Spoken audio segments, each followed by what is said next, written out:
Hi, I'm Laurence Boxhall, and you should go pluck yourself.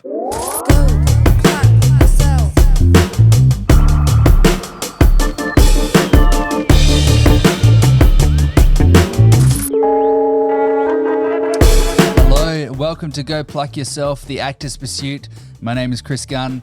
I missed last week, and that's because I was in Sydney seeing Oasis.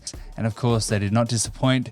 I'm pretty sure they were there. We were pretty far back, so we could really only see them on the screens. But, I mean, I could hear them, and they sounded amazing, and it was a great atmosphere, and I had a great time over there with Sonna and catching up with all our Sydney pals. What else? This week, I did a couple of days on Alice Mayo McKay's new film, Our Effed Up World, which was heaps of fun. Such an honour to work with her and the rest of that amazing team. Connor Pullinger, who's been on the show, he and I played some real bastards. I mean, our characters were just not great people, but you know what? We found the fun in it. So thanks, Alice, for having me on. You're the coolest. All right, today on the show, I've got the ridiculously talented, intelligent and well-spoken Laurence Boxhall. And aside from being a NIDA graduate and an extremely accomplished actor, he happens to be a very lovely guy.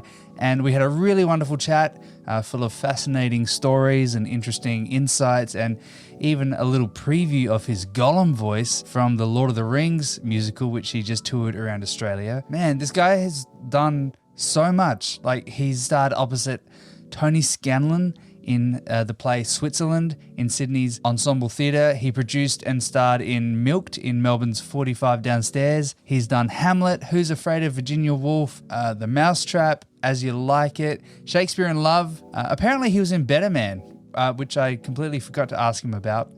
Talking about your generation with Sean McAuliffe, Deadline Gallipoli, Neighbours. Like, holy shit, this guy's like a real actor, hey? Right now, he's performing in the Glass Menagerie with State Theatre, which opens on the 15th of November, which is today. And that's running until the 7th of December. And I strongly suggest that you book your tickets to that right now because they're selling out really fast. I'll post a link in the description below. And this isn't like a paid promo or anything. Maybe it should be. I don't know how that works. But just go see some theatre. You know what I mean? All right, wherever you are, whatever you're doing, whether you're vacuuming the Mercury or boarding another plane interstate for a callback, I hope you enjoy this chat. I hope it fires you up creatively. If you're listening, let me know. Share this on your story. Tag me at Go Pluck Yourself Pod. Send it to a friend. Leave a comment. Give me some love. I need it. I really need it. Enjoy this wonderful chat with the most excellent Laurence Boxhall.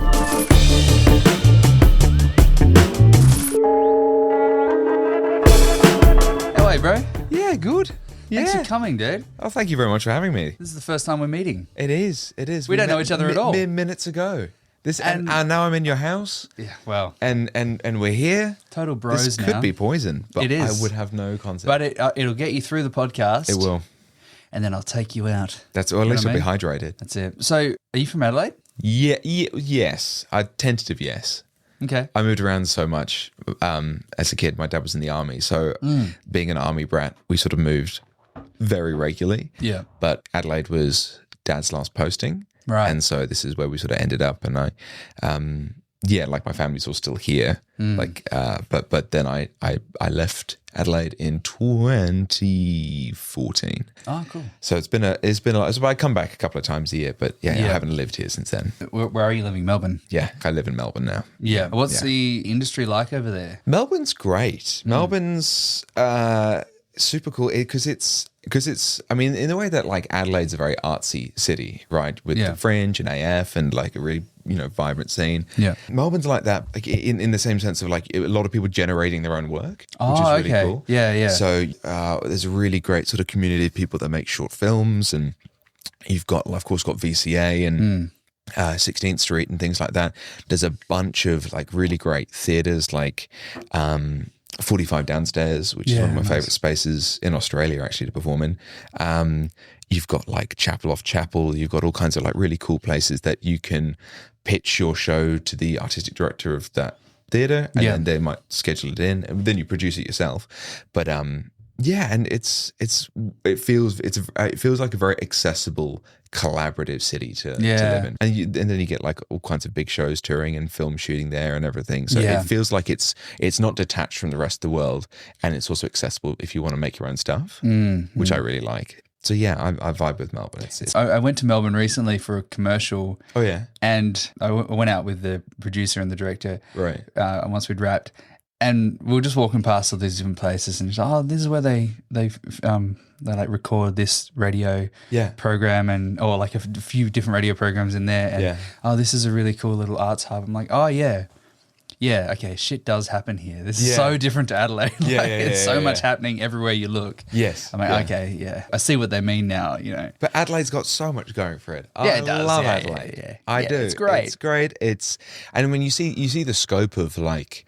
The work being generated with things like Fringe that then go to Edinburgh, that then go to the Melbourne Fringe as well, that so much stuff like does generate here, or people, if they want to test stuff, they'll come here because they know that the audience is savvy because they see so much. Yeah. Like you're not going to pull the wool over anyone's eyes here. No. Because the exposure to really great work is so great that I think you can get your metal tested here in a really constructive way. And also people are like, whenever the big touring shows come here, people love coming here because it's like, it's a great city to be performing in. Yeah. Like if you're shooting something here and you know, I talk to mates who are shooting stuff here all the time and they go, oh yeah, the fact you can go to like the wine region, the beaches, you can go walking in parks, the city's nice to hang out in. Like whereas, you know, Sydney in the middle of like winter when it's raining like every single day is pretty grim. Yeah. But it's like because it's Sydney, it's, you know, hyped up a lot more. But it's like, I'd rather be in Adelaide. Yeah, right. Yeah. And you spent a fair bit of time in Sydney then too. Yeah, I've spent a lot of time up there for work and things like that. And then I spent 3 and a bit consecutive years there for uni. Which uni was that? At NIDA. Oh, nice. Yeah. So I did the bachelor's course there. Yeah. And like I do, there's many things that I like about Sydney. But like I don't see why in terms of like work and creative output, why Adelaide shouldn't be held on the same sort of level as like Sydney or Melbourne, because I think it's completely equitable. Yeah, what's being generated. Yeah, I think it's getting there. Good on you, Adelaide. Hell yeah. Hell yeah. So have you spent a lot of time working in Sydney? Because you studied there. I studied there, yeah. But the intention to, like being in Sydney, the intention was not to pursue the career there necessarily. It was sort of to pursue it wherever. So my sort of trajectory was like I started working while I was still living here in Adelaide. Yeah. When I was in year 12, I started like, when I was 16, I started like making my living as an actor. And then I had to leave Adelaide in 2014. Right. Because I got my main stage debut with Melbourne Theatre Company and Sydney Theatre Company. They're doing a co-production.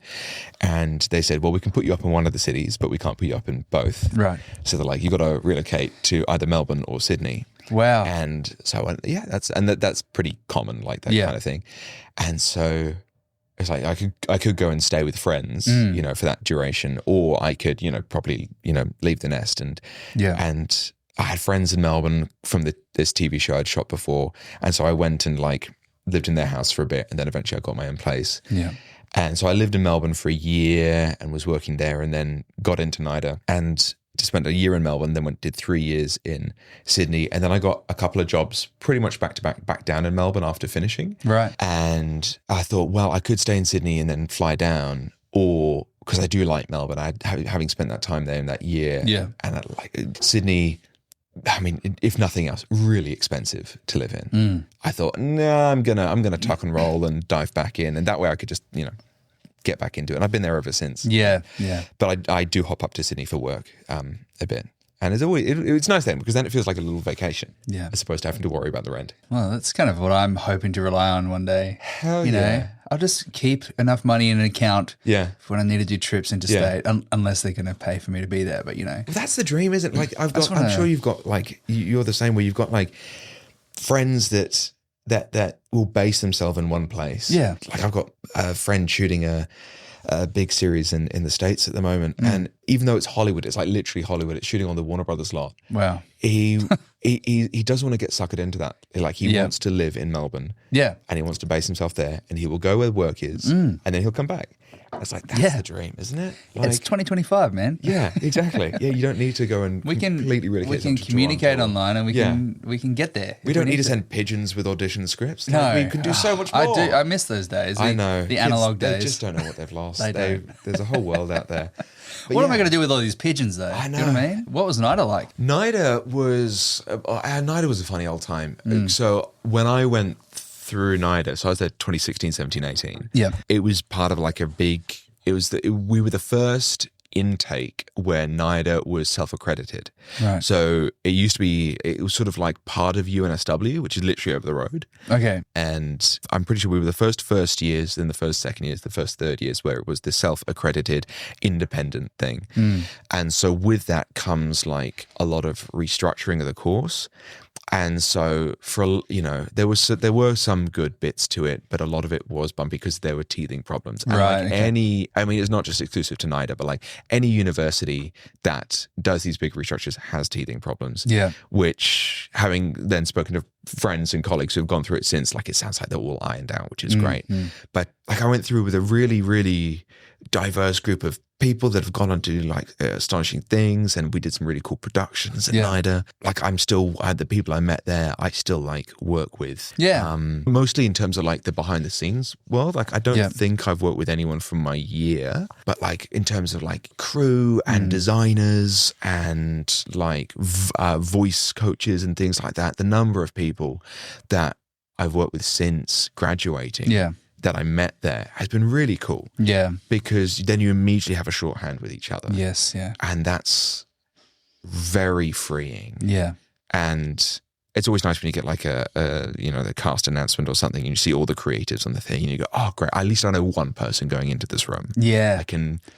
I've got my little buddy on the first day and you're like, hi, I haven't seen you in ages. Yeah. It makes such a difference, doesn't it? It does, yeah. And that's really what you can hope for with any experience you have, whether it's going to like a prestigious school like NIDA, really what you're coming out of it with is community or connections. Yeah, even if it's just mates. Yeah, And like I was taught for a couple of years on and off by Philip Quast, who is a sensational actor on stage and screen. A lot of people will know him from Play School, but I know him as being Javert from Les Mis and like the 10th anniversary and everything. He's very.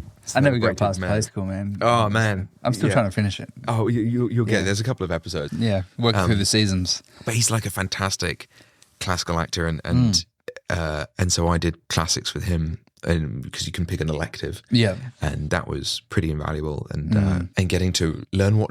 I think it's learning what doesn't work. Yeah, people often talk about learning about what works, but it's like no. But if you can really fuck up, and like do just bad work, and know that you've done bad work, and then go, why did that happen? Why was I not listening? Was I not connecting? Or did I like not mind the text properly and everything? If you can do that there, for either in little script groups that you do outside of class or whatever, that's really cool. And so getting to look back at, performances I did at NIDA that at the time I went, haha, yeah, brilliant. And then go back and go, oh my God. I know, right? Brilliant. That's great.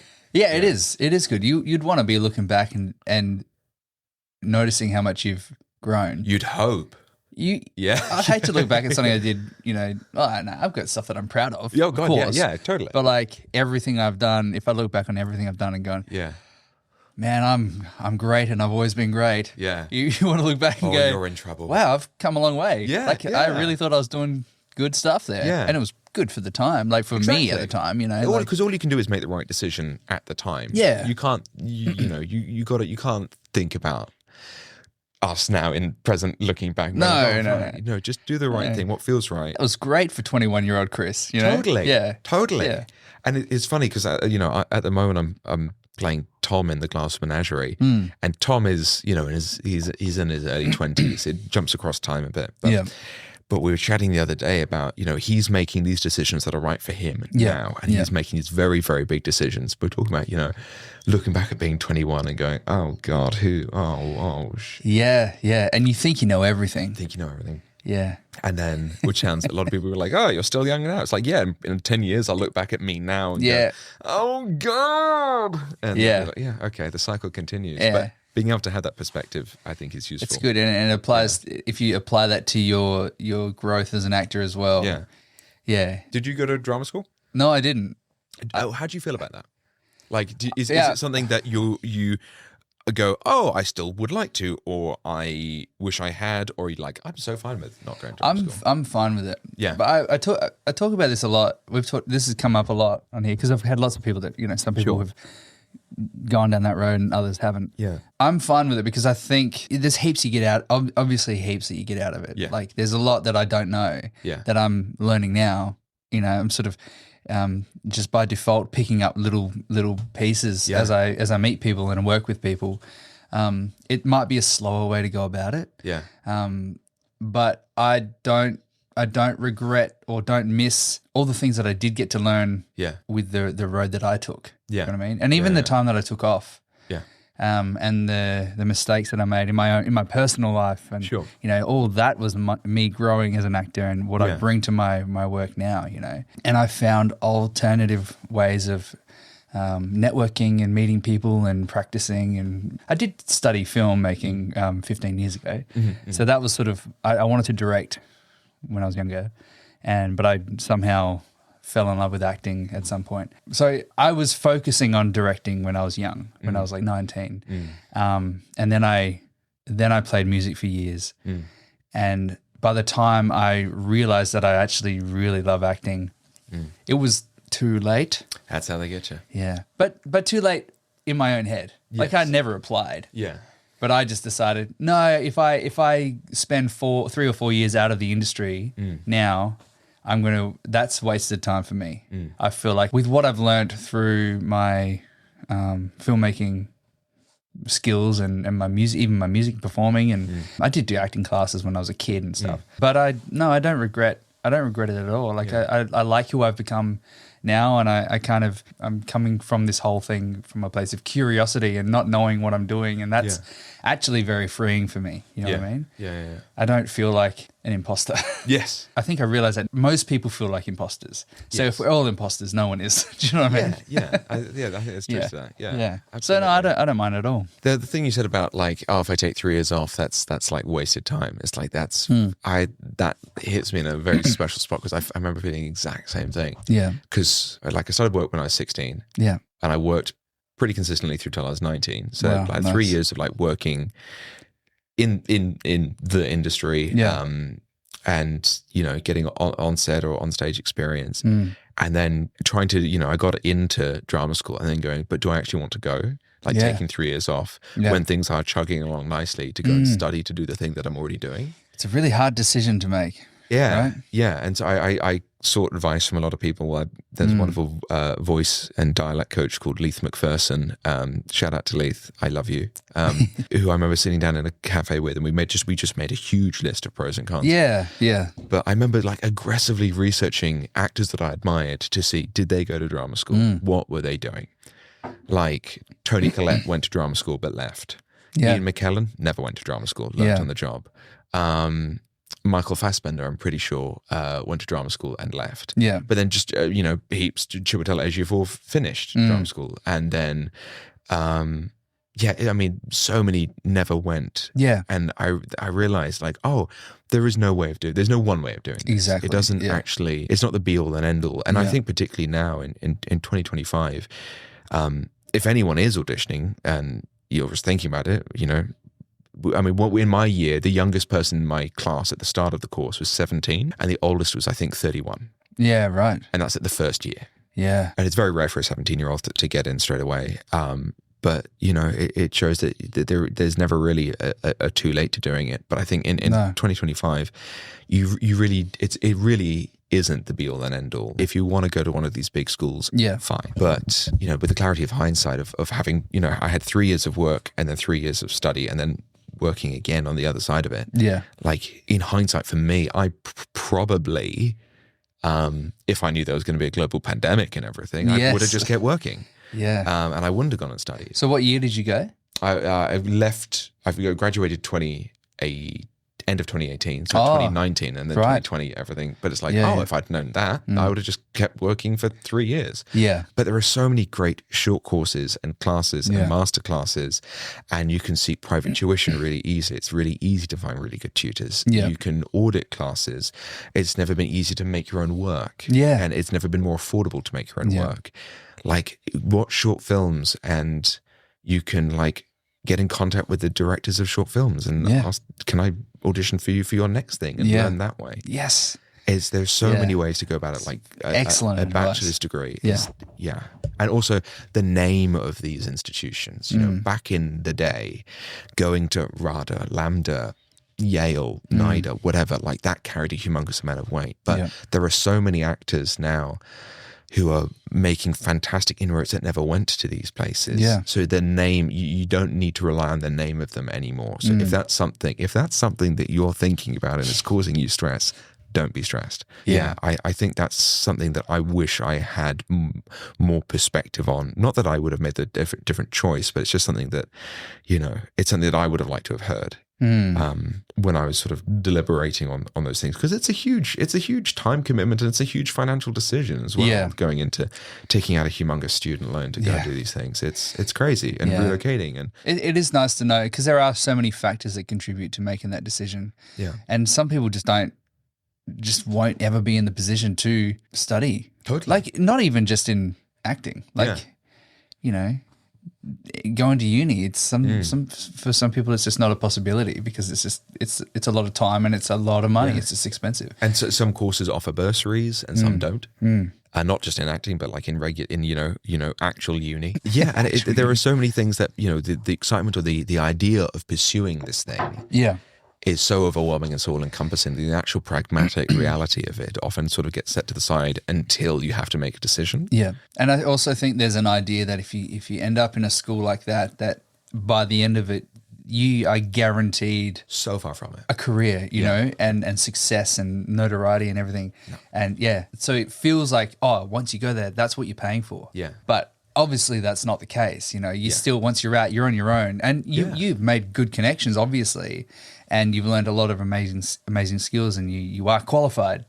But the work is really just beginning once you step out of the school, right? I graduated in November, December 2018, and in February 2019 I was back in class. Like I was doing the Larry Moss Masterclass in Melbourne, which is one of the single best things I've ever done in my life. And that's what I mean by, like, you can go do these classes and learn more in 2 days than you can do in 6 months of study, just from exposure, and like, because you know, sometimes you really vibe with the teacher, sometimes you don't vibe with the teacher, and you know, you find the people that work with you and ignite that part of your imagination that allows you to start generating creativity. It's like it never stops. No. If your idea is that you're going to graduate from one of these places, and like you said, and that's it, you've got a career and everything, you are kidding yourself. You might be lucky. It does happen. It absolutely does happen. Yeah, of course. Yeah. But it's a humongous amount of work, and being a good person. There's one of the wonderful actors in my year, Yaren, has been, I mean, she's the lead in the new Bridgerton series. Wow. And she's just like, she's killing it. But she works bloody hard. Yeah. She's a really, really good person. She was like that all the way through drama school. And she's like got her eyes set on something, I'm not sure what, and she's just, you know, going for it. And it's amazing. Yeah. But you'll hear about those stories. You'll hear about the Yarins. You'll hear about like the Sophie Wildes of the world coming out of drama school and going into big things. Yeah. But in an intake of 24 people, you know, the odds are you aren't going to be that person. Yeah. You are going to be the actor that is going from job to job and maybe having a side hustle on the side, and you might go 5 months without work, or, you know, might go 4 months without an audition. That is more likely, statistically, to be your world. Not that you shouldn't aim for that, absolutely. No. But I think the visions of grandeur associated with these sort of places can be tricky. Yeah.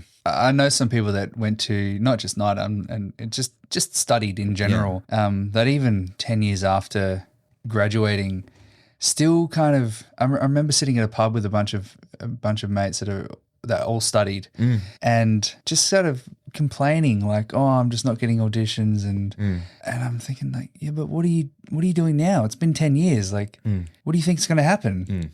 Are you putting yourself out there, or are you just waiting for the phone to ring? Like, you know what I mean? And so that was years ago, a few years ago now, but that was sort of for me a moment where I'm like, oh, so even if you go, like it's still your responsibility to make it happen for yourself, you know, Totally. and keep the ball rolling and, you know, making sure that you're connecting with people and just staying Pluck active in yourself. Oh, there we go. We got it, guys. We got it. We can See you clip that. Thanks for coming. Exactly. But totally, and it can be hard, like when you're faced with like constant rejection. Yeah. And of course, like when I talk about my mates complaining, complaining is a natural part of dealing with frustration. Oh, you know, God, I'm not saying don't complain. Like I complain, of course. Yeah. You know, so nothing wrong with that. Yeah. But it's like, yeah, complain, get it out. But Get like, it all out. right, what are we going to do about it? Yeah. You know what I mean? Yeah, absolutely. Like I think you just need to find. I think so much of it is finding your peeps. Yes. Find your peeps. Yeah. Whether it is, okay, it's been 8 months, and I've had this where it's been like 8 months of just nothing. Yeah.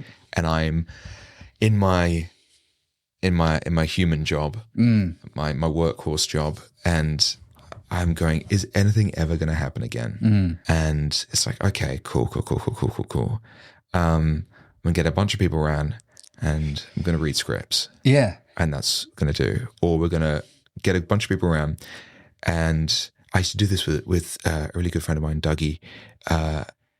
The first time I lived in Melbourne, we would show each other films we wanted the other person to see. Yeah, nice. So we'd go out, we'd watch two films on a Saturday night, one that I want to show him, one he wants to show me. Yeah. We'd discuss them afterwards, we'd get takeaway food. And if we didn't like the other person's film, it's never like poking at it critically.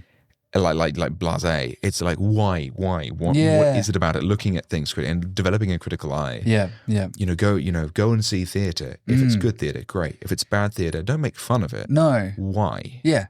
Why does it not work? Was it the lighting, the writing? Was it people not connecting? And because even just getting yourself into that mentality, you are working a muscle. Yeah. That is the opposite of apathy. Yes. Because apathy is death. Yeah, right? yeah. So as long as you can start to have an opinion about something, an opinion will always be more interesting than apathy.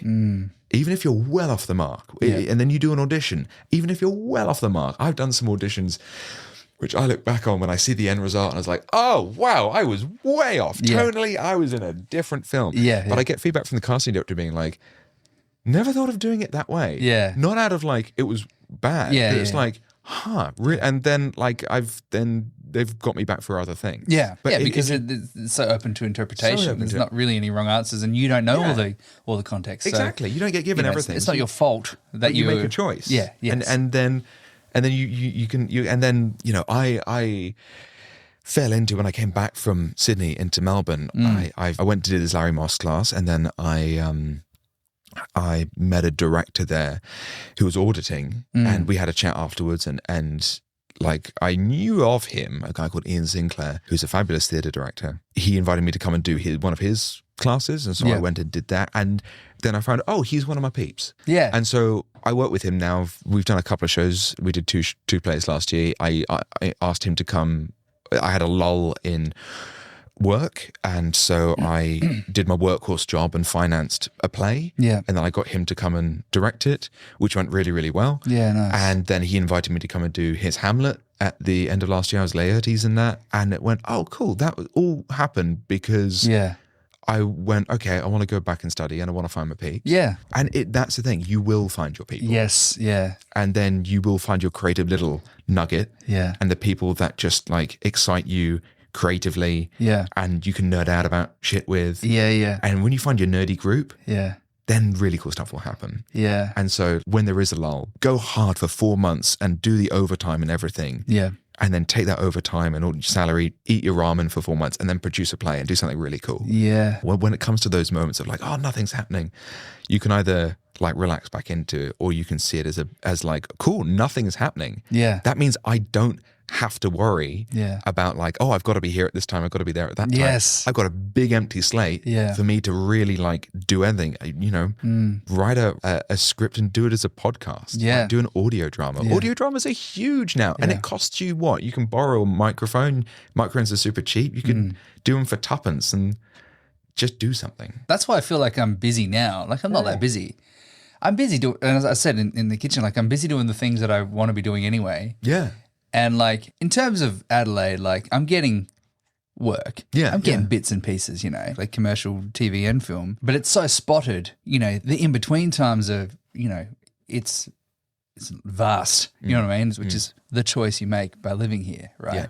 And by choosing to do this job. And, exactly. Yeah. Not just here, like just by choosing to do the job. But doing this is my version of your movie club. Yeah. Do you know what I mean? Like I feel like I'm still living as an actor doing this. Like I feel like I'm still so involved in the industry, and even going to the Adelaide Film Festival and just hanging out with my peeps, That's all part of it, It's not just being on set and being in character and that that one day that you have or that week that you have making a movie. Yeah. It's not just that. It's the lifestyle outside of your time on set. Totally. Do you know what I mean? It is, and people talk about community, like it is the community. Yeah, It's, yeah. I mean, why get into this job? Like, I think acting in particularly for people that have been doing it like since as a kid, even if it's just like high school plays or anything, you start it because you love the attention. Yeah. You don't get into this gig because as a 6-year-old doing the nativity being like, I want to play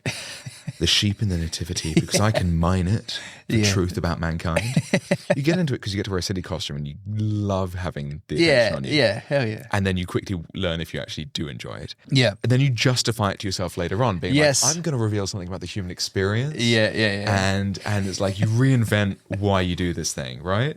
Oh man, that's so true. You justify it later. It's the same. I say the same thing about vegetarianism. Right. Like I just became a vegetarian to see if I could do it. Right. And then I justified it by jumping on my moral high horse. I'm like, yes. I'm doing it for the animals. Like, no. It was a competition. Yeah. Who can do it the longest? And you're winning. I'm like, well, I'm just a better person now. Yeah, exactly.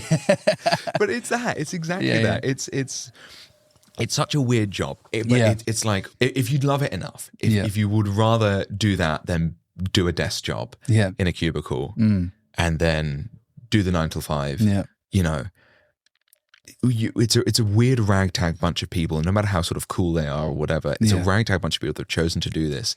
So in terms of they're also like funny peeps in the community, it's like it shouldn't be. It shouldn't be, because some people do. It shouldn't be gate kept. No way. It shouldn't be. Yeah, it shouldn't be like exclusionary or any way. No. So I think you doing this sort of thing is,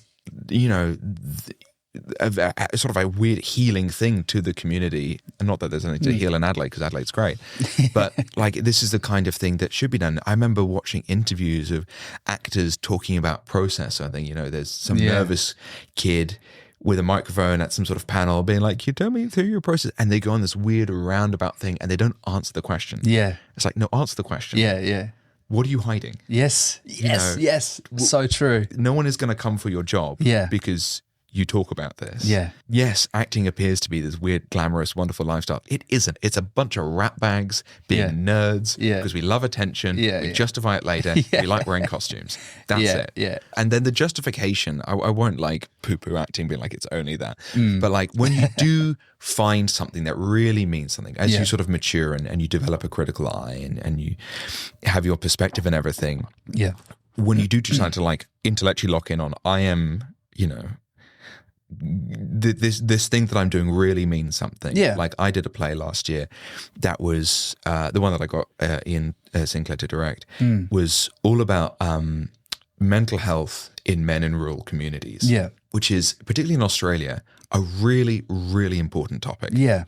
Like the suicide rate amongst farmers in Australia is astonishing. It is tragic. And that's really, that's like one of those instances where I went, this is such an important talking point. And the message came through a tragic comedy. Like, it was a very, very dark, surreal comedy, but it also dealt with like PTSD in returned service personnel and all these sort of not hot topic issues, because they're not talked about, but very pertinent things. And it's like, when you find like a good justification to do that, yes, costumes, attention, all that wonderful, but once you can take that passion and then find it into something and something artistic and worthwhile, then that's I think what I'm trying to get at is, it's like, I arrived in that place and I'd done like work that meant stuff before that, but you know, in terms of like the exclusionariness, and it's also self-serious. Yeah. It's like, no, don't forget that at the end, yes, we're an artist, we're a storyteller, whatever, but we are just a bunch of kids. It's called play. Yeah. It's called active play. Yeah. We are just all, it's so ridiculous. Yeah. Don't take it seriously. Take the material seriously. Yes. And take that like as gospel and realize the importance of it. But the actual, as a career, it's stupid, and it's brilliant, and it's whimsical. Why are we really doing this? Why are we really doing this? We just want to have some fun. We just want to play. Who was I was listening to talking about recently? Walton Goggins. I watched an interview with him where, like, I mean, reverting to not a childish state. The way that I was always taught was like not returning to being childish, but being childlike. Yes, because a sense of like awe and just like, oh, okay, we're doing this. It's like if you tell a kid to you're playing a knight. Cool. All right. Here's your sword. Great. They will play a knight. And they will commit so hard to that thing. And that's what we're all trying to get back to is that stage. So when you're, you know, like umming and ahhing about the, you know, what to do or anything, just try and get back to that state. Because once you're in that silly state and you acknowledge that this whole thing is kind of ridiculous, then the other opportunities to do stuff that's serious and heavy, you know, will be easier and more accessible to you. Yes, totally resonate. You'll learn this. I ramble. It's going to be hell to edit. No, I'm not cutting any of that. I'll start something and end up on a completely different point. Like that's the whole point. That's the whole point, man. Oh, great. Okay. I talk about that with my because I teach one adult class a week, one like drama class, and they're all like, you know, new to this thing. Don't have a lot of maybe a bit of extras work and stuff, not a lot of experience, but they're really curious about it all, and we have so much fun in our little class. But I'm not trained, so I tell them, I'm like, look, I'm not qualified to be telling you anything, but what I will help you discover is how to go back to that childlike mentality and play again and let go of all the inhibitions that we've developed, you know, through our lives, why we should be scared and why we should feel self-conscious. All those things that get in the way of just actually playing, you know, being the knight, and not you know, go be the knight and not thinking about like, how am I delivering this line? A kid will just go be a knight, and then afterwards you ask them like, do you know what you did? And they go, no, I don't know what I did. But that, you know, trying to instill that back into these fully grown adults. You know, we've developed this idea that we have to be really aware of how we're doing everything, you know. Just go back and play. It's essential, you know. It is. Can we talk about the Glass Menagerie then? We sure can talk about the Glass Menagerie. I'll give some context to the audience. You're performing in the Glass Menagerie for State Theatre Company for this upcoming season. That's right. Yeah. When's it all kicking off? We open, I don't know when this is going to come out, but we open November 15th, I think. I'll try to get it out before then. Hell yeah. If not, that's okay. We're running till December 7th. Okay. So maybe this will come out December 6th and you're one night early. Get in there quick, guys. It's the last night. They've sold out. Oh, great. It's too late. Hey, wow. God, get on that wait list. No. I'll get it out before then. Before November 15th, It's a beautiful play. It's part. So Tennessee Williams wrote it largely about his actual upbringing in St. Louis, in Missouri, and about his family. And so it's a memory play. So it sort of jumps between him older, looking back on his early 20s, and then him in the present, sort of explaining what's going on, and you know, a lot of these things actually happen to him, and then he takes creative liberties with other sections of it, which works being memory, because memory is unrealistic. And it's a beautiful talk about play. Like, it's such a playful rehearsal room. Shannon, our director, is just sublime and really encourages don't worry about getting it right. Yeah. We're just playing. We are just, but she says this all the time, we are just playing. That's amazing. And I went, oh, how refreshing. Yeah. So nice. Yeah. And the other actors in it, we've got Ksenia, Kitty, and Jono, who it's just a cast of 4. Yeah. What was great, what's really useful is that we all arrived pretty much off book for day one of rehearsals. Yeah. So we're getting the awkward, clunky, what is my like calling for, yep, cool, call for, yeah, and then doing it. We're getting that done pretty quickly. Yeah, nice. So we're starting to really find ourselves into this groovy, playful place, which Shannon is just like throwing little bits of kindling on to keep it going, and where it just resorts to, your lines, they're in you, they'll come out of you however they're going to come out, as long as you're listening to the other person and they say something which makes you want to speak. Oh, that's so great, man. It's really nice. It's one of the loveliest rehearsal rooms I think I've ever been in. Beautiful. And it's a beautiful story. It's poignant and funny and very real. It was first performed in like 40, I'll get it wrong, but I think it's 42, I think. So like peak, Second World War's happening and everything. And, why is it relevant? Well, it's very relevant if you're looking at like America right now. And there's this great part that Tom says, I turn back time, I reverse it to that quaint period, the 30s, when the huge middle class of America was matriculating in a school for the blind. Their eyes had failed them, or they had failed their eyes. And so were having their fingers pressed forcibly down on the fiery braille alphabet of a dissolving economy. Wow, man. Like that line itself is like, that's why we do the play. Yes, yeah. But then within that, the family dynamic and the way the family sort of butts heads and it's never going to not be like blisteringly relevant. Yeah. Because if you've ever had, I don't know, a parent that waxes lyrical about the past and you're like, oh my God, shut up. Yeah. This play will mean something to you. Or if you have ever been so in love with someone that it makes you physically sick. Yeah. This will mean something to you. Yeah. And I mean, the text itself is beautiful. I've wanted to do it for so many years. It means a lot to me as a person. Yeah.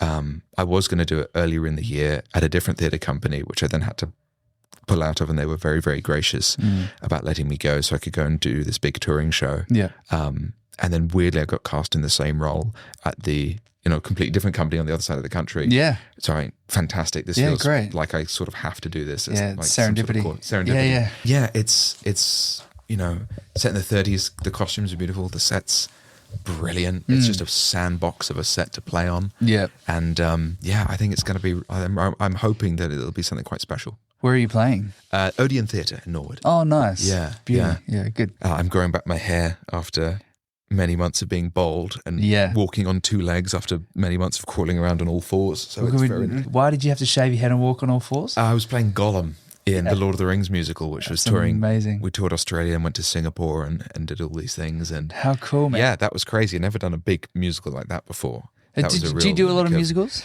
I've done plays with music before. So like I've done shows like at Melbourne Theatre Company where they're like, we play like instruments on stage and sing, but they're not really musicals. Like I did As You Like It, which had the music by Kate Miller-Heidke, which is really cool. And I played my ukulele in that. Cool. Various things and sang and this was similar. Like there was no orchestra to this musical. All of the instruments were played on stage by the cast. In Lord of the Rings. Really? Yeah. Oh, man, how did I miss this? Where were you? I don't know. We were around for ages. I was in here. Yeah, we didn't come here. We didn't come to Adelaide. You were probably having a cool podcast with someone cool. Yeah, that's what I was doing. Yeah, I was just being too cool for that.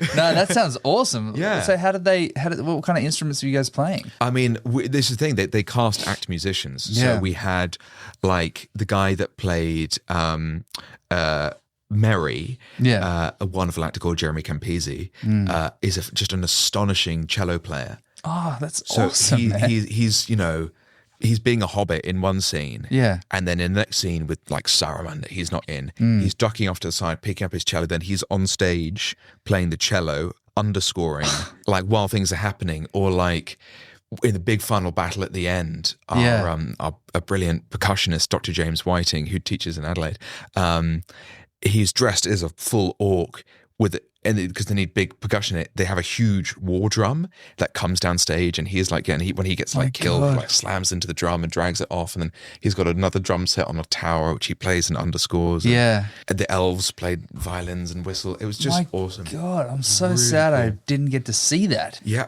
this is the contract you signed. This is it. Yeah, being here. Being here. I do wish we brought it here. Like doing a cheeky couple of weeks in Her Madge would have been heaven. I will say I saw the Strokes yesterday at Harvest, and I found it weird that Adelaide was the only city they came to on this. Fun, isn't that weird? I mean, I do like that. That never Adelaide. happens. Like when I used to go when I lived here, and like the Arctic Monkeys would come out. Yeah, I'd always go see them, but they were in that. They would always be in that small, at the entertainment centre, not the big. Yeah, they one. close it off. Just that little one to the side. Yeah. And it's like, but they'd be selling out like Rod Laver. They'd be selling out like the really big ones. But here it's like they're bloody 12 feet away. Yeah. That's brilliant. Yeah, it's good. Yeah. I got carried out of the mosh last time I was here with them. Yeah, nice. I was getting crushed. But usually bands and theatre shows like they usually just skip us. I'm sad we missed. That's it all would right. have been great. But we had that sounds amazing. And like we sort of had two ensembles that did bleed over. You had like actor dancers and actor musicians. Yeah. And so when they go to Lothlorien and all the elves are there, like everyone is dressed as an elf, either doing the dance or dancing with an instrument. Yeah. So we had Lily, our double bass player, like dancing with a double bass. Oh my God. Which is just crazy. And Gianna, our flautist, had a quiver on her back with her flute and then all of the whistles around it. So she could like be playing this one, like sheath that, pull out another one and just keep playing. It was wild. God. It was crazy. That's amazing. It was really cool. I've never seen anything quite like it. Did you do the voice? I did a version of the voice. Okay, it's not the same one. What I sort of did with the Gollum voice was a lot of people have only ever seen the movie. And so they've got a very specific idea of what Gollum should be. Yeah. And I used to pretend to be Gollum when I was a kid. So I did the Andy Serkis voice. I'd hang off like door frames. Yeah. When I was like tiny and like do the Gollum voice or climb on rocks and be Gollum. And I went, okay, well, I want to be able to do something that if you've only seen the movies, you will accept it when I appear as Gollum and go, cool, that's Gollum. Yeah, happy. Yeah. But if you've read the books, do some stuff in it with a voice that if you've read the books, you'll pick up what I'm doing. Yeah. And then I want to do something wholly original as well to give it my own flavor. So I used the circus voice as a bass. Then I found a recording of Tolkien himself actually doing the voice. He narrated, he narrated this chapter of Riddles in the Dark. Yeah. The chapter of Riddles in the Dark from The Hobbit, and he does the Gollum voice in it. And so I spliced in a bit of Tolkien's version. Yeah. And then fused that with like the way that it's described in the books. Yeah. And then I did something completely different, which no one's heard before for Gollum. And I sort of put that on as the last little third. And then that's what I did. Are you going to give us some or what? Okay. I haven't warmed up for it.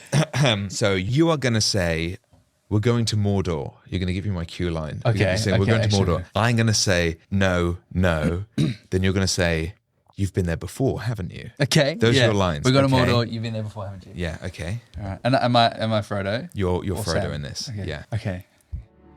We're going to Mordor. No. You've been there before, haven't you? Last. No. Once. Accident it was. Wasn't it precious? We won't go back. No. So that's Gollum. That was amazing. Thank you. Holy shit. So there are a couple of different flavors in there. I've spat all over your table. No, that's fine. So I tried to like act as like a deeper growl bark thing that doesn't really appear in the films because when you've got like 1,200 people in a theatre. What Andy Serkis and indeed the team of animators that were individually moving his muscles in order to shift between Gollum and Smeagol, I have to do with my full body and voice so that the people at the back can get the same experience as the people down the front. Of course, yeah. So in order to like switch, whereas in the movie he sort of, a murderer. Yeah. And he sort of sits here. Like in order to have that same sort of visceral and the danger and the unpredictability of it. Yeah. The director said, I really want to see if you can like drop into this like Yeah. really dark, angry thing Wow. to create a lot of like physical danger, and then the flicks between the two to be really quick. Yeah. And so so it was like doing that, full body paint. I was just in shorts. Wow. Like scurrying and crawling and hanging off things and like contorting my body and sliding around and all that kind of thing in order to, so that that there is this otherworldly pity to this thing. Oh my goodness, that's unreal. Thanks for doing that. Oh, my pleasure. Did you have to sing in it? Yeah, Gollum has a song called Gollum Song, Right. which is when the hobbits fall asleep and after having had Smeagol's been tamed. In the book it's called The Taming of Smeagol. Because I tried to not use the films as a guide. I tried to do everything out of the book. Like any reference to how he moved or sounded at a particular time. I was like, I'm sure to the annoyance of many people, I'm like, no, but it's not how it is in the book. Yeah. So like when the fight director was like, can you just like crawl up on Sam and like get in his face? I'm like, I can't. She said, why? And I said, well, he's wearing an elven cloak and that would burn his hands, so he'd never do it. Because anything elven would burn Smeagol. Mate, So, yes. I'm sorry, I can't do it. Sorry, can't touch Sam. Did they accept that? They did. Oh, that's great. And so like Yeah. when at one point I went to with Sam and Frodo are like sleeping, and then he's learned that Frodo's a Baggins, and so Gollum starts to like come back after being repressed. Yeah. And so that's the scene in the film where he flits between the two. Yep. The song is sort of like a speak singy, and then it ended up as a sing singy version. It's not as weird as it actually sounds. It actually makes a lot of sense. But like when I go to stab Frodo with Sting, but then that burns his hand because it's elven. Yeah. Little Easter egg for the real fans who are sitting there. Some people noticed me do that and they were very appreciative, and I appreciated that. But yeah, so he had a little thing where he'd sing, where he would sort of like mock and take the pity and like echo what the hobbits were singing, because he used to be a hobbit. And so that was a cool bit. How long was the play? Like duration? Yeah. Like 2.5, 3 hours. Yeah. And you go through the whole story. Like, Yeah, we did. Yeah, we did. Essentially, like I'm pretty sure there's a letter with Tolkien who was asked, how would you turn this into a play? And he said, I would essentially do book 1 and book 3 and cut out most of book 2, because book 2 is essentially one giant side quest. Yes. Yeah. And so that's kind of what we did. Act 1 was The Fellowship of the Ring, by and large, and Act 3 was Return of the King, by and large, and with a bit of book 2 in there, so like Treebeard and stuff like that. But it was largely condensed. We did it all. It was all told from the Hobbit's perspective. So it's like all the music was really folky. The set looked like it had been carved out of wood by hobbits. Oh, beautiful. We had Sheelar, which was God. this like humongous, like filled the entire stage spider. Yeah. That was operated by 5 puppeteers, but looked like the hobbits had made it, with giant glowing eyes and everything. It was really scary. But everything was like the hobbits in the way that we tell the nativity. Yeah. There's a sort of, a thing that humans do. The hobbits sort of tell the story of the Lord of the Rings. Yeah. 30 years after it's happened, 50 years after it's happened. So it's the hobbits playing Aragorn and stuff. They, and when they become Aragorn, they're Aragorn. But yeah, it's all like hobbits have sort of made it, which is a really cool way of doing it. Very, very imaginative. Yeah. How long yeah. did you have to prepare for that, like the voice and the physicality and everything? Well, the voice was cheating because I'd done that. You've been doing it since you were a had a kid, version of it since I was a kid. Yeah. But like the physicality, I had a couple of months to get Middle Earth ready. And so I'd like my housemate, I'd be like, I got really, really fit. Yeah. And whenever I didn't want to do it, she'd be like, you've got to go be Middle Earth ready. I'm like, oh. Yeah. But I had, a couple of months to really get into like shape. Yeah. But then I had to stop working out because the show itself is so physical that if you do anything more, you're just going to burn out. Yeah.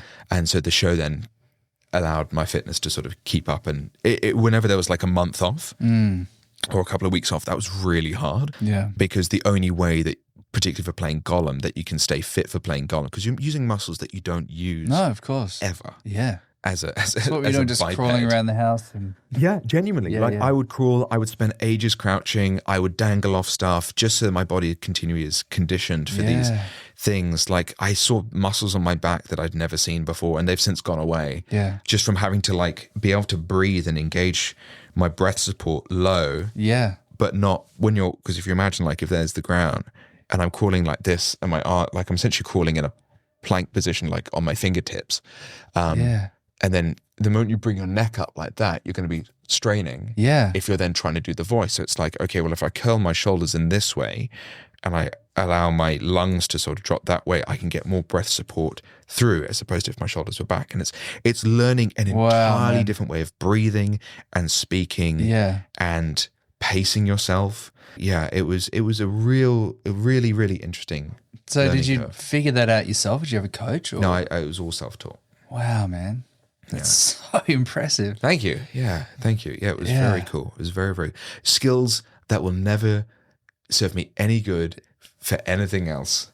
But for Gollum, I don't know, man. Brilliant. You now you know what that process is. If you have to play a really physical character like that again, you know. Which is coming out of that, I went, I really want to do when I realized I will be finishing up in a couple of months after I do the Singapore. I wanted to do something really completely different. Yeah. Like how before Gollum, I was doing something completely different to Gollum. And I really value being able to like not settle into one little comfy niche and always be challenged. So like Glass Menagerie is it's a drama set in the 1930s with a cast of 4 with no instruments. I don't have to shave my head and face every day. Yeah. Brilliant. And it's like, oh wow, okay. So who knows? After Glass Menagerie, the next thing that I'm doing is a physical role, but it's not nearly as physical as Gollum, but it's physical for an entirely separate set of reasons. I'm touring Cluedo around Australia. Oh, great. Yeah. Yes. I saw a post about that. Nice. Oh, yeah.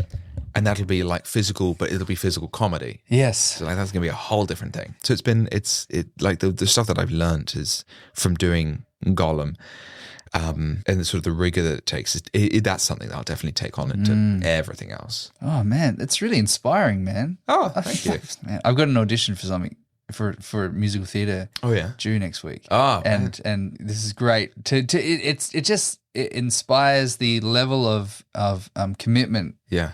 And depth that you do need to go into for every single role, you know. Totally. Whenever I get asked about it's good having these chats because it reminds me to not get lazy. Do you know what I mean? Don't become complacent. Yes, yeah. Like I said, there's apathy is death. Yeah. Bryan Cranston have you read Bryan Cranston's book? No. A Life in Parts? No. It's essential reading. Okay. Absolutely. Good to know. I hope it's on Audible. I think it is. I'm thinking he narrates it. Okay, good. But like every audition is not a job interview. No. It's you offering up a little 3-minute performance. Yes, yeah. And you're sort of going, that's my performance. Here it is. There it is. Cool. Yeah. See you later. Have a lovely day. Take it or leave it. That's it. And it's like, okay, so that 3 minutes of your performance, you gotta do your work. Yeah. You gotta know where you're coming from. And if it doesn't tell you, make a decision. Yes. All right. If it doesn't say where you're coming from, you've got nothing. Okay, cool. You're coming from the bakery. And you're setting your bag down, and then you're having this conversation in your kitchen. Yeah. Was it raining outside? How are you entering in? Have you been anticipating this conversation? Yeah. Are you not looking forward to this conversation? Whatever. What do you know? Fill in the blanks of what you don't know. Yeah. And then, if nothing else, cool, you've made a really fleshed out performance. Yeah, dude. Yeah. It's fantastic advice, man. Ah. It's so good. Do you think all the knowledge that you have now, how much of it do you think has come from drama school and how much has just come from the experience of doing it or life?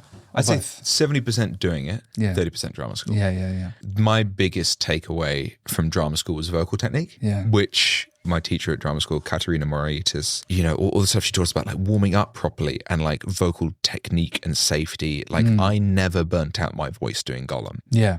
So that like a good chunk of like the 30% I think is largely to do with voice from drama school. But a lot of it I learned either from doing masterclasses or learning on the job. So working with Ian Sinclair, for example, he would always talk about maximum shift. So particularly if you're finishing a scene and starting the next scene, maximum energy shift. Like what is the most interesting thing so the scenes don't bleed together? And that again comes down to deciding like what has happened in between. Right. Even if the scene is just lights going from here to there, that's all you have to work with. Yeah. We'll decide like what has happened in that scene. Yes, in that imaginary moment, scene. Yeah. So you can just like plop into it. Yeah. Things like it is always more interesting to be heard off stage and walk on stage than to like walk on stage and start speaking, because now there's an imaginary life over there, right? That then feeds into the stage. Yes. Yeah. Like, I didn't learn that at drama school. I learned that from in the middle of rehearsing my play with him. And he'd always go to me, Laurence, talk, then walk. Don't walk, then talk. I went, oh, yeah, sorry. Man, that's amazing. It's brilliant. Things like when I was doing my very first TV show where I was 16, and then like in the TV show there was like sort of like a Harry, Ron, Hermione dynamic, and I was the Ron in it. I was just chatting to the crew, and I learned, knowing that the crew are there to make you look good. They're not there to make you look stupid. They're not trying to test you out. They're not trying to test you out. Yeah. They're not even watching your performance. No. They're watching how the light bounces off your face. Yeah. They're watching if you hit your mark. They're watching if you're in focus. They're not looking at you. No. They're trying to do their job and make you look great. Yeah. So be friends with your crew. Yes. Don't be scared of your crew. No. But like I would chat to the crew, and I remember chatting to one of our third ADs, Marika Spence, who this is in 2013, so it must have been 2012. I think when she shot The Railway Man with Colin Firth and Nicole Kidman. I was asking her, what's Colin Firth like? And she said, one of the most professional people she's ever worked with, because like whenever there's, hold for plane or whatever, or they're doing a new camera setup, or they're shifting Video Village around so they can change around, the moment that he is needed, he's there, like right next to the first AD, ready to go. Yeah. And that is a level of rigor. It's like, okay, well, that's how I want to be. And you learn that at age 16, because they don't teach you that at drama school. You can only learn that from like chatting to people or watching other actors. I don't drink coffee because of watching actors on set. This is wanky, but I remember being a kid watching like all the grown-ups on set not functioning until they've had coffee. If I can not rely on coffee when I'm called for a 4 a.m. thing, I think I'll be much more like ready to go. And I'm drink your coffee, it's fine. But that was just a thing for me that I watched, particularly like chatting to crew about other actors they've worked with, and particularly when you're starting out, like being like, what lessons do you want to learn? What do you want to take away? And hearing that thing about Colin Firth and his discipline of his on-set conduct, the way he doesn't keep the driver waiting at the end of the day, the way that he like interacts with the lunch staff in the catering truck and everything. And then you see like other actors behaving on set. That stuff, that kind of rigor is what gets you employed again. Yeah. Because people talk. Never think that people aren't talking. No. Yeah. Because word gets around. Yeah. And it's not that hard to just be a decent person. Like, it's really not. Particularly in Australia, it's too small for divas. It's a massive part of the job though. Just being good to work with and being a nice person, being friendly and talking to people on the set and being part of the team. Yeah. Because you're only acting for 5 minutes and then a day. there's your acting skills. Yeah. Do you know what I mean? Tiny amount. But the rest of it is just be nice. Be nice. And again, that's something that at drama school, you're so focused on your lines. You're so focused on, particularly 30, getting a show reel together, getting an agent, who's been cast in what play. Yeah. That the actual industry stuff of rocking up and doing the work, how do you hold for a plane? How do you stay present? Yeah. You learn that only from watching. Yeah. And from doing. Yes. And in the downtime, use that time to ask the camera operator, why are you using this lens? Yeah. What does this lens do? Yeah. Ask the lighting guys, like, what does this do? What's that light do? What are you trying to achieve here? Obviously, pick your moment. Yeah, they're trying to do this thing. Yeah. But if you are holding for a plane and nothing's going to change, great time. Yeah. If at lunch, there's so much you can be doing when you're not doing the thing. Yeah. Because you're only acting for 5 minutes a day. That means you're working for 9-10 hours. Yeah. What's the rest of the time? Yeah. You should know your lines already, so you shouldn't be memorizing your lines. Of course. So yeah, it's a really... That is your school. That downtime is your school. Yeah. So that's 70%. The drama school will give you that 30% of technique, but it'll give you the rudimentary technique. Yeah. Because the rest of it, the refinement, it's like if you want to make a sculpture out of marble, you take away it in huge chunks first, and then you get the rough shape, and then you go in and you do the small one, then you do the sanding, then you do everything else. Drama school is only taking away big chunks. Yes, right. Don't think you're doing the fine work at drama school. You're not. That comes later. Yeah. That's the rest of your life. Yeah. And it's never really finished. It's never really finished. Yeah. Yeah. Evan Peters. Yeah. Like even in the midst of like American Horror Story, like at its peak, I'm still going to drama classes. Yeah, absolutely. Yeah. Yeah. It's like, and he was... You have to... Imagine getting paired up with him. You get the name of, holy shit, yeah. Okay, yeah. Never stops. But I guarantee that if you do come across like a name like that in a school or in a workshop or whatever, I guarantee that they are so there for you. There's no hierarchy. It's just, look, we're all here for the same reason, man. You're taking slightly larger chunks away still, but we're all still refining. We're thing. Yeah. Like my very first gig on stage was this MTC STC thing, and it was a play called Jumpy. I had maybe 6 lines. Yeah. It's the one I had to relocate out of Adelaide for, and it was directed by Pamela Rabe, who was the warden in Wentworth. Jane Turner, who played Kath in Kath and Kim, was the mum. Brenna Harding, who was the lead in Puberty Blues, was the daughter. I played one of her boyfriends. Yeah. And then it had like the Caroline Brazier, who is just heaven to watch if you see her in anything go, because she's brilliant. I didn't know who any of these people were at the time. I did about 3 weeks into rehearsals when their bios came through and you had to look. I was like, okay, right, okay. Yeah. I bet you're glad you didn't know before. Oh God, I would have been shitting myself. Yeah. But I mean, as a first job, I had 6 lines. Marina Pryor, who is one of the greats of Australian stage, did a burlesque routine and popped a balloon in my face with her thighs.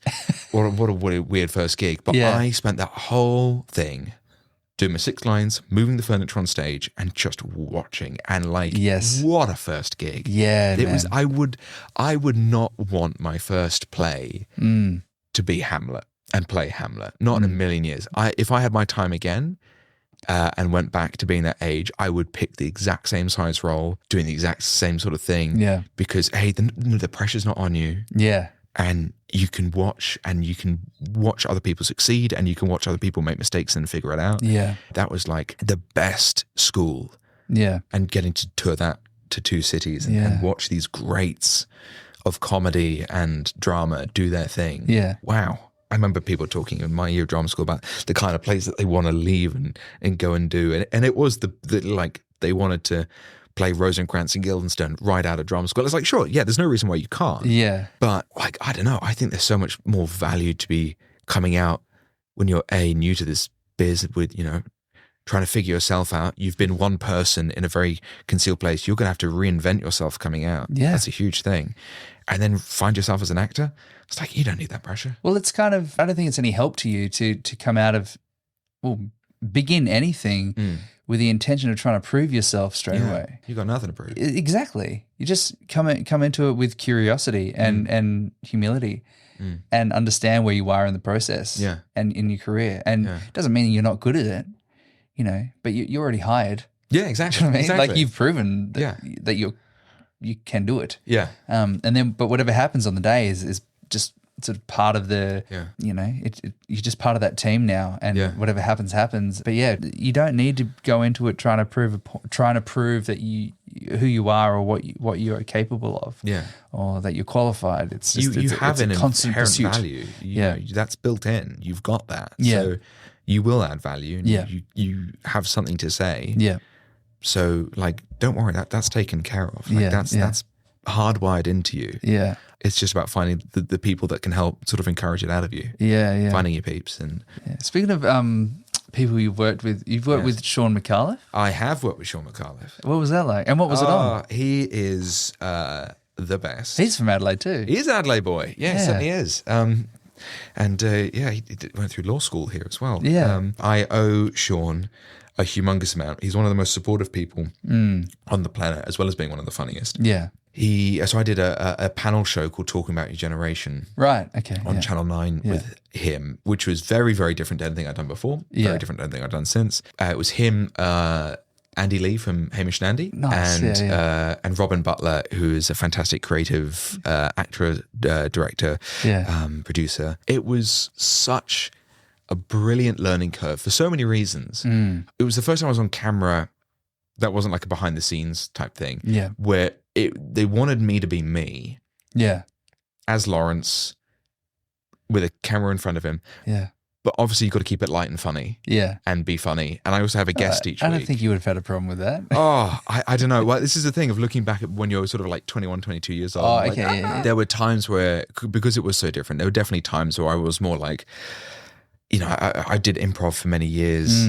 But it's amazing, like the moment like you have a camera pointed at you and you suddenly feel the pressure, or maybe your guest isn't quite as responsive or they're into it as when you work with someone that's really free and loosey-goosey. It's like, oh yeah, everything's great. Yeah. That's heaven. But sometimes they're just a little closed door, and then, or maybe like, particularly the first season, I was sort of doing on the sly from drama school because you weren't allowed to work. I see. Okay. So we won't tell NIDA. We won't tell NIDA unless they rescind my degree. I'm not telling you when I shot it. No, can't prove anything. We would Cheeky. But Sean is, he's a creative genius. Like his writing is so good. Yeah. His generosity is like unmatched. Yeah. He's the kind of guy that would be doing ridiculous games with a big magic mirror, like playing, essentially improv games or trivia or whatever. And he had this thing where he can make a meerkat pop out of his table, or he'd be like playing the recorder, and it's all like silly. And he'd come over to me in a break and just go, Laurence, I've read this really fascinating book on like Henry VIII, and I'll bring it in for you next week. I'll go, oh, thanks, Sean. And he goes back and he's playing the keyboard and things are popping up, and really went, wow, this man contains multitudes. But then in the pandemic, obviously he was still shooting Mad as Hell, his TV series at the time. He would write in tiny bit parts for me to keep me employed. Amazing. Yeah. Just so I was doing something, and it'd be like it was not much money at all, but it was something when nothing was coming in, before there was JobKeeper and JobSeeker and all these things, because he looks after people. He came and I did As You Like It with Christy Whelan Brown, who was part of the cast, and he comes and sees that. And I did a play called Shakespeare in Love with his old friend Francis Greenslade, also an Adelaide boy, who he did Mad as Hell with, and he rocks up to everything. And he sends supportive messages. That's and so nice. Andy Lee on that show as well. Like I told him that I was really nervous because it's a funny thing to suddenly be in clothes that aren't your clothes, but they look like your clothes, because they want you to feel as most like you as you can, as relaxed, as comfy. But they weren't my clothes. But they look like it. So you are wearing a bit of a costume, and then having to be you but be funny. And and Andy would because each week I'd fly back up to Sydney and at the end of each taping, and he'd call me when I was at the airport and just check in. Be like, hey mate, how you doing? I'm like, oh yeah man, I'm good, I'm good. And he'd talk me through the episode and be like, yeah, this bit was really great, and you're doing great work, keep it up. And if I had any problems, I think he'd give me some workarounds. And so Andy was just like this amazing sort of life boy, essentially, of going, oh God, this is so dear. And he knew how stressed I was about juggling uni and doing this thing. And at the start of the second season, Andy, we all had a big dinner together. And Andy was like, hey, you made a joke in the first season that, even though it was funny, was the wrong joke in terms of keeping it light. Like, it was too dark. Right. Yeah. And it wasn't that the joke was distasteful or anything. It wasn't anything like that. There was a joke where it was like us, we was like a school's edition. So we were all wearing school outfits, and Sean was like a thing. It was all back to school flavor. And someone made a jibe about me and my mates. Oh, you're friends at school. And I was like, haha, joke's on you. I didn't have any friends at school. It was something like that. Right. Which and it got a laugh and everything. But it was just a little bit too, it was a bit too serious. Right. Okay. It's oh, that's kind of depressing. Too real. Yeah. Too real. Yeah. Or someone was, taking the piss too much. And I'm like, oh, there's a bully. Which is being school themed, but using the word bully is oh, that's a bit too heavy. Yeah. And so he was like, when you just don't, be careful. He understands, because he's so experienced in this type of stuff. He would give me that kind of pointer. And I go, oh, right, of course. I feel a bit sheepish and everything. Yeah, it's so hard to give that feedback, though. It's important feedback when you're working in that field. Really kind of him to offer that feedback, because we were trying to make this thing together. Oh God, that's no good. Yeah, and because if you don't have those people telling you that, then who is going to tell you that kind of stuff? Yeah. And within that show, having to work with a new person every week, having the familiar rapport of these guys to my side, all comes back to play, because you have to be so playful on that kind of show. Yeah. Because anything can happen. It's all problem solving, and you as the host, as the team captain, if your guest is a little nervous, a little shy, it's not about you being funny. It's about you making them look really good. Yes. So there were a couple of times we'd be playing a game or something, and this isn't to be to my own horn that I'm funnier than this person, but it's this is the kind of spirit of collaboration that I'm always still trying to carry on to the next thing. Yeah. Of I would whisper to them something sort of funny to say, Yeah, right. And then they'd say it and get a really big laugh. Yeah, nice. And then they relax. Which then, after I did the second season of that, I went and did this play, Shakespeare in Love, with Francis. And I witnessed something amazing happening there, which I love. And that's my favorite play I've ever done, because it was 14 people with no ego. Yeah. Of just joy and love. And we just adore each other still to this day. We still chat. Yeah. But it was a big comedy, and people were coming up with bits. And obviously comedy is a vulnerable thing, because if something bombs, you don't want to be awkward. You just want to be like, okay, try something else next time. Yes, yeah, of course, yeah. And people would offer a bit.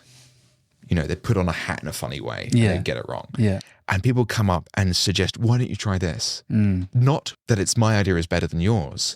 It's that I think you'll be really funny doing this thing. Yeah. And what happened was, if it worked and, Adam got a really good laugh, Adam would go, that was actually Chris's idea. Yeah. And give credit there. But if it tanked, Chris would pipe up and go, that was my idea, sorry. Yeah. And it's like, wow, God, if only everything could be like that. Yeah. And that was the same sort of thing on your gen. I learned what I learned on your gen doing that could then carry through to then suggesting things, not out of knowing more, but out of, we're all trying to make this the funniest thing we can. Yeah. So let's try. And if it bombs, take ownership of it. Yeah. By the sounds of things, every experience you've talked about today, and I'm sure that not everything has been like this, but like you have had a big part in bringing that culture to whatever thing you work on. And that mentality will spread throughout the environment as well. Yes. I think now that I'm older, I've been doing this a while. Yeah. Like I definitely try and foster that early. Yeah. But I was lucky enough to be early on to be included enough that I felt like I could do it. Yeah. By people who were older. Yeah. So when I was doing Shakespeare in Love, I was the youngest in that room by more than a decade. Yeah. And I had people to encourage that freedom and that play and that openness and that sense of offering. Yeah. And also that sense of responsibility. Yeah.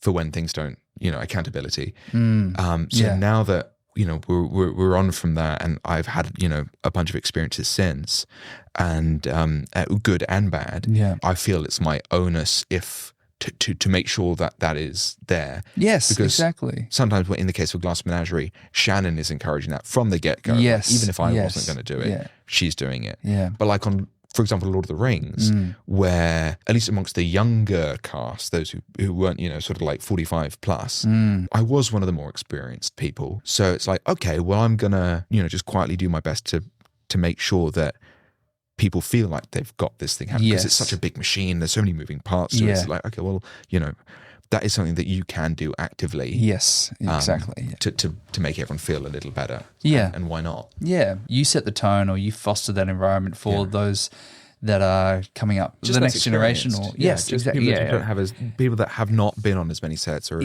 because I've been lucky where I've had brilliant experiences, but I have also had, and I won't talk about them here because it's not the place, but I've had some really terrible experiences. Yeah, of course. And it's because I've had those terrible experiences, I know that I never want anyone to feel like that. Yes. So if it's within my power to make that not happen, I will make that not happen. Yeah, but it makes for good work. It makes for good work. And then if that means that the next person can have an experience like I had on Shakespeare in Love, then hopefully it'll pay forward. Exactly. Yeah. And that's how you create change. Yes. At least in terms of the attitude and the level of respect and just workplace culture, I think. Yeah. And that way also you can call it out when it isn't like that. Yeah. And you've got a point of reference for, well, it's not, it might just be different. Yeah. Or is it bad? Yeah. Because different is fine. Yeah. But if it's bad, then you know.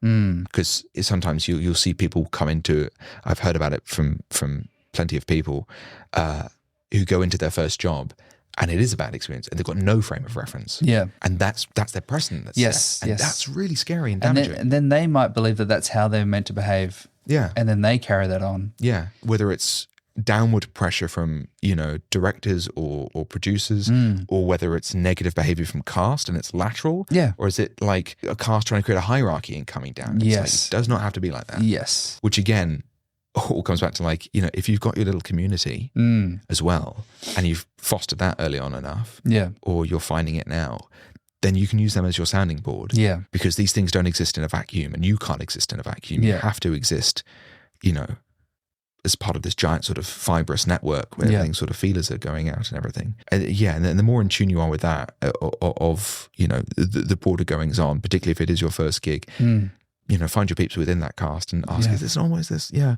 You know, I had the thing on Shakespeare in Love going, is it always this good? Yeah. Is it always going to be like this? Like, I'd done plays before drama school. It's my first play out. I was going, God, I haven't had this before. How frequent is this? And a lot of people were going, it's never this good. Yeah. Like, this is the unicorn that we're in right now. But the fact that you had that experience so early on, I'm sure you're chasing that all the time. Oh, Do you know it's what I mean? a terrible high. It's great, but it's great though, but because it does come up again. It does happen. And It does. the experiences that you're telling me about, I mean, it just sounds like you've been able to replicate those experiences again and again and curate a really supportive and loving environment amongst your castmates and crew. Yeah. I remember when I first got back into acting, we did the Laramie Project. Oh, brilliant. And it was Great so play. good. And I've banged on about this a lot on the podcast, so everyone's sick of this. But Well, I haven't heard it. you haven't Go heard ahead. it, yeah. And I've got new listeners, so here it is. Hey. But it was the first time that it was, like we said before, it was more than just look at me, look at me. Yeah. It was connecting to a story and an important story and an important message, and it became our story to tell, and on behalf of, you know, Matthew and the people of Laramie, you know. But that cast and the crew were so supportive. Yeah. And there was no competition, there was no hierarchy, there was nothing to prove. It was you're a beginner, you went to NIDA, it was a real melting pot of experiences. And one of my friends, Nadia, she went to NIDA. And Tolota, yeah. She's great. She's fantastic. And I just latched onto her. I'm like, all right, teach me everything you know. And she was so generous with all of that, you know. But there was no like, well, I went here and you're just someone that hasn't done it for 10 years. Yeah, yeah. You know, it was, all right, let's go. We're all here together. Let's keep climbing together, you know. And we had the best experience, and anyone that was in that cast will tell you, like JJ Leach, who was on the podcast recently, she was in it as well. But we all have this like solidarity of like, oh my God, Laramie. Like it was the best experience we've had.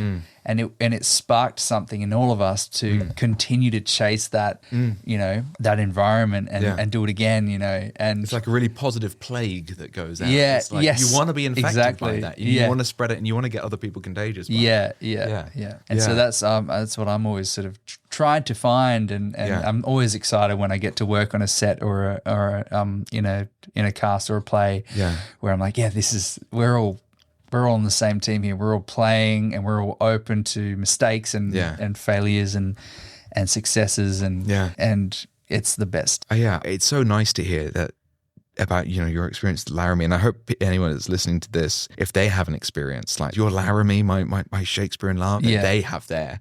Oh my God, it was Hairspray or something. Or, you know, that's the cast just melds together. Yeah, and then you just want to carry that on to the next thing. And the important thing is to remember what that feeling was like. Yeah.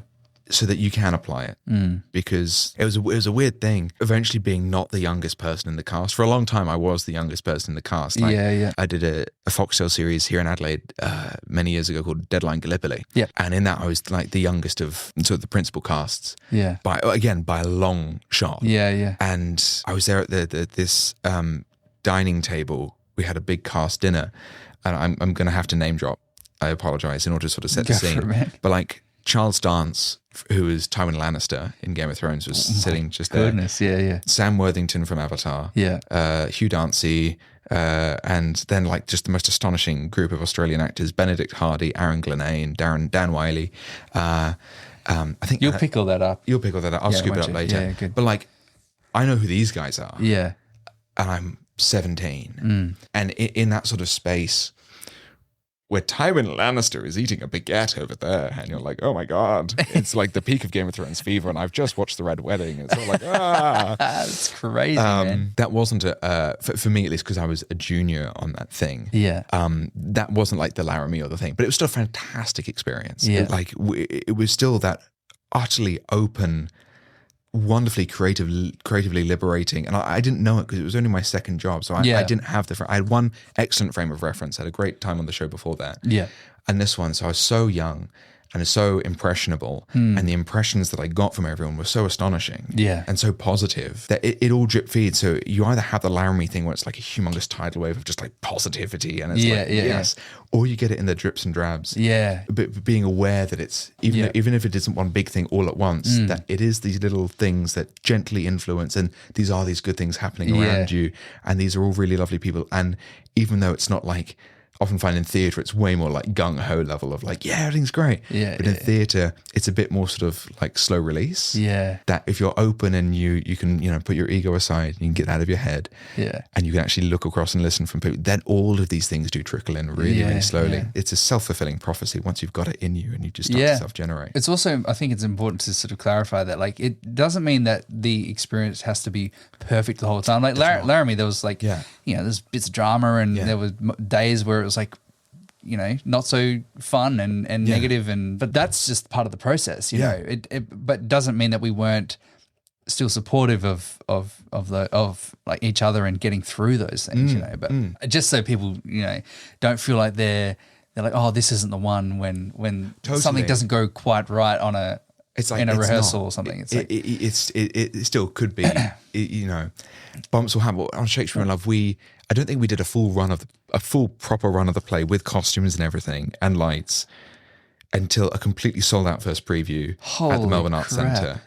Oh my God. And it went flawlessly, like it went brilliantly, which bonded us even more. But it's like, we were hitting our first sold out preview. We had not put this thing together. Which could have been people stressed and biting each other's heads off and everything. And taking it out on each other and projecting and But we'd had 4 weeks of a giant love fest. So the idea of taking it out on each other, it could never have happened. No. Like it was never going to be nasty. Because we'd had that groundwork set up of utter respect for each other as people and as creatives. And you got through the hard times as well. Exactly. So when you have that setup, like, you won't ever really fail because you can't when you have that support and that setup and that foundation.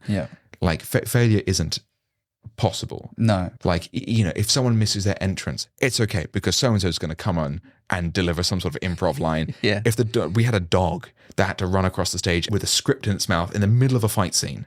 Like people are getting punched, there's sword fights happening, ding, ding, ding. Like people are rolling down the stage and a dog then has to run across and we'll have to watch it. If that doesn't happen, it's fine. Adam's got a backup script and he's going to run along like waving it crazy just because he knows what to do. But without that sense of like love and respect, that's when the cracks will show. But if you've got that rock solid unit, the cracks will never open in the first place. So, and I've been NIDA rep on a couple of shows now because I've having had like some bad experiences working with like union and things like this, it does mean that you get more of an insight in how to deal with it, and you can be like the person that people come to if they aren't feeling great. And it's something that I take quite seriously. That's great. It's really important. Like I said at the start, this is a business we get into because we're all city buggers. We're all just and so if anything is squashing that joy out of it for you, then I have a personal problem with it. It's good. Amazing, man. Well, I think we should wrap up. Alrighty. I got to go play ice hockey. I got to go learn lines. Yeah. Well, I'll be there. Yeah. Of course. Come along and see. Glass Menagerie, November 15th. To December 7th. Excellent. At the Odeon. At the Odeon in Ord.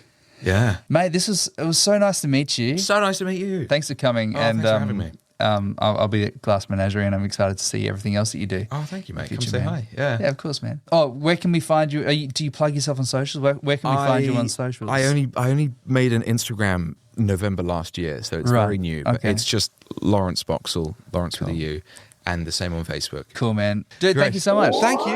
This is amazing. Oh, such a good chat. Man, wasn't that good? I hadn't even met the guy before. And to be honest, it was kind of daunting to be having someone on that I didn't know yet. But the first of many, I hope. And now I do know him, and he's great. And what I love about doing this podcast is the new friends that I get to make. It's a great excuse to reach out to people that I didn't know before and get to know them. I love it. Please support the show by signing up to the Patreon, patreon.com/gopluckyourselfpod. I do all of this on my own. It's a lot of work. It's completely funded by you, the listener. So if you haven't become a patron, please do so. All I'm asking for is the price of a coffee or a pint once a month to help support the show. Thanks to everyone who's already signed up to the Patreon. Your support means the world. Make sure you give us a follow on Instagram at GoPluckYourselfPod and follow me at featuring_Chris_Gunn. And if you haven't subscribed to the YouTube channel, do that.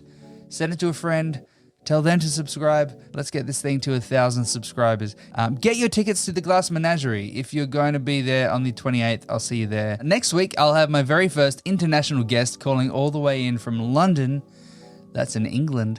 So stay tuned for that. All right.